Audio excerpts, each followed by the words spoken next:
sa walang grip. Ayun sir, Kaya ito. magbabago talaga yung ano mo yan. Ganito yan.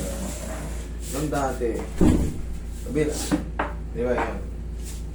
Ganun din yung sa akin. Oh. Tingnan mo, wala. Okay. Ang dominant ko, kaalala ko.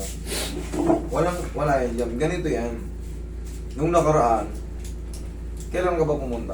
26. Nakaraan, wala kang grip. Oo. Baga mahina yung kamay mo. Mahina. Ngayon, ang nangyari, nagkaroon na ng grip, lumabas yung ugat. Ibig sabihin nun, siyempre hindi natin napansin yung ugat nun.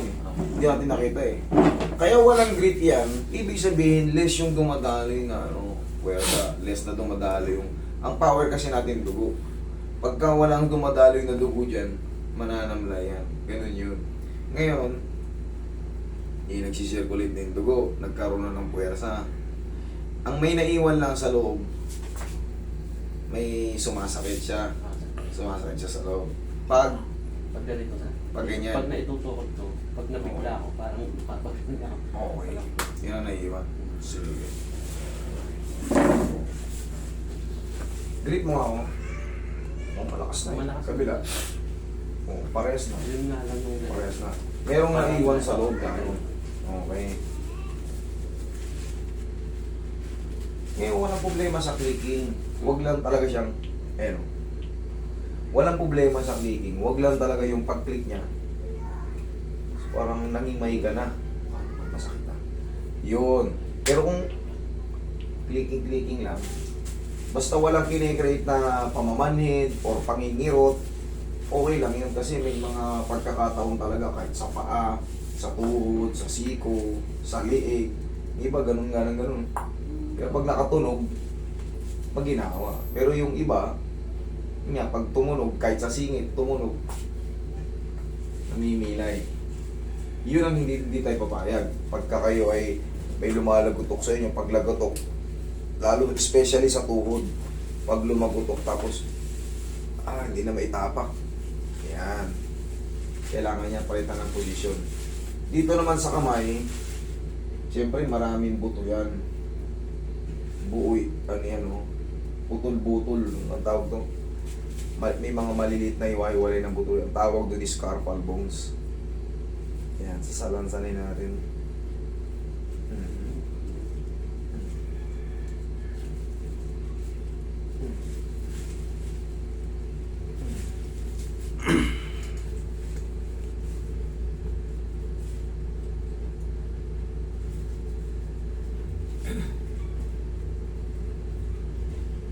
Kung may nakaahon pa dyan.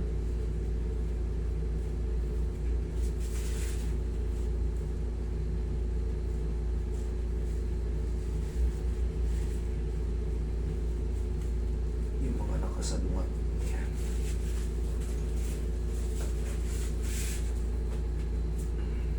Yun.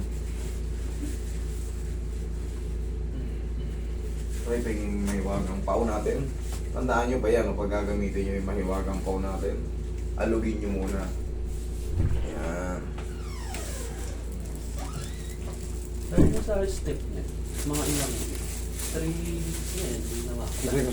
Sa Sa position pagkita, natin yan. position. Sa position natin yung pagputok. Pero mawawala. Actually, pag wala kayong problema sa pag wala kayong problema sa bis, ganito yan. Pag wala kayong problema sa bis, 4 to 5 days lang, kunyari nagkaroon kayo ng stiff neck. Ngayon, yung normal na stiff neck. Yung kunyari nangawit, kunyari. So, sobrang sarap ng tulog nyo. Nakatulog kayo ng pag ganun. Baga nangawit, tapos pagising sa umaga, karoon kayo ng stiff neck. Sa mga normal, 1 week lang, 4 to 5 days ka lang na na yun eh. Nagsusubside na eh. Pero pag kayo ay may problem na sa disc, sa cervical disc, yan, mas matagal siya. Kaya kailangan i-align. Kasi nagbabago yung mga, meron tayong tinatawag ng mga facet joint dyan, capsule joint. Yan, nagbabago yung position yan. Na kailangan palugutukin para mawala yung stiffening yan. Tapos syempre, kahit pa paano yung massage yun ng mga maganda, pau. Yan, para sigurado. Kasi pag nainitan yan, yung mga muscle spasm na kinrate niyan. Tapos pag alam nyong sumasablay kayo sa pagtulog, kunyari ang unan nyo, gusto nyo mataas ang unan, may gustong taong ganun eh. Gusto tatlo yung unan, nakaganon pa yung kamay. Siyempre, binat na binat yan. Tapos pagising sa umaga, parang masakit yung leeg nyo. Aralin yung unanan din dito. Kahit pa paano, saluhin. Hindi yung puro. Pag-aral kayo, alamin nyo yung posisyon na kasama to. Kasi to strong mo to eh. Okay? Sa telepono. Doon yung may box. Oh. Tingnan mo. Pag mayroong konting-konting na lang, pag napahinga ng mga 4 na araw, 3 araw, wala na. Oh. Ayos. Okay? Meron ba sa leeg? Pitikilan na natin. Pasag yan. Relax.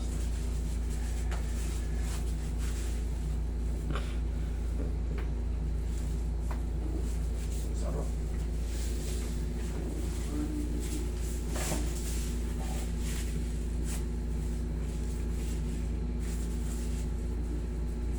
Huwag mo lang munang yan, di ba nagaganon mo naman?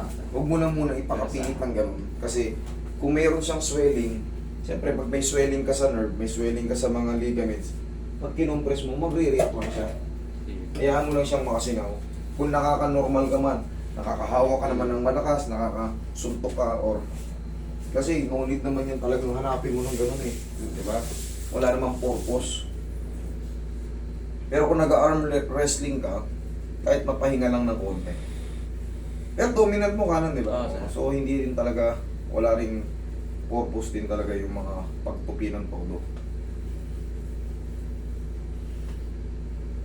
Kasi yan, kung hindi yan nagbago, eh mananatili kang walang lakas. Mas gugustuhin ko na yung malakas ang grip kaysa Walang grip. walang kalakas-lakas. Siyempre, pag lumawa ka ng baso o plato dyan sa kaliwa. Pero magkaganon pa man, siyempre, nobody's perfect. Minsan, akala natin okay na kasi lakas na eh. Nagbago na. Kung may iwan man, i-report nyo lang ulit sa ano. Mas maganda yun kasi. I-report nyo lang ulit sa mga humilot sa inyo. Kasi, hindi talaga minsan napiperfect. Maraming, hindi natin alam kung ilan yung mga nagsuswell dyan sa loob. Kasi yung, kung magpakita man kayo ng x-ray, hindi rin kita yung mga swelling doon. Pero pag MRI yan, mas mahal nga lang makikita kung ilan yung mga na-damage. Kung bakit. Kasi madidetermine na namin yan eh. Kung bakit nagkakaganon. Kung malalaman natin kung may degenerative change ba kayo. May iba pang mga tendonitis.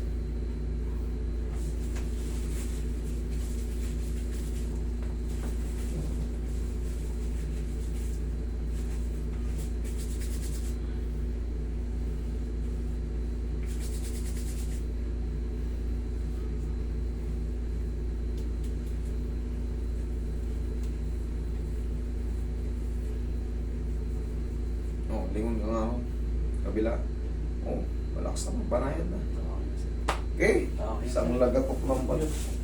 Okay? Yun yung ano yung sinasabi ko. Ibig. Okay? Sige sir.